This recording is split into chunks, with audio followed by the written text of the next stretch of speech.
So over here, you can see that I'm logged in into my Terabox right here. And let's say if I want to go ahead and log out, then all I need to do is go to the user section right here, just like this on the top right hand side. And then what you can do is click on log out and press OK. So once you go ahead and do that, what happens is that you simply go ahead and log out. You don't see anything right here, just like this.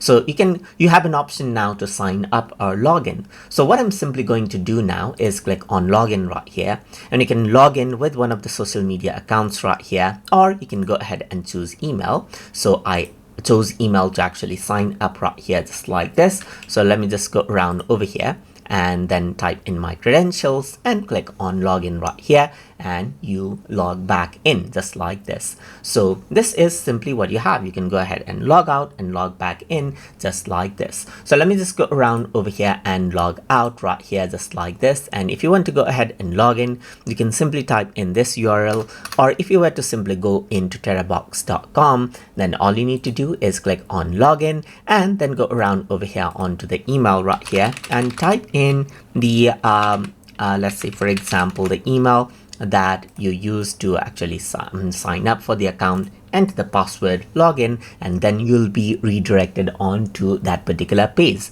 So that is how you can go ahead and log out and log back in inside of Terabox. So hope you guys learned something as always.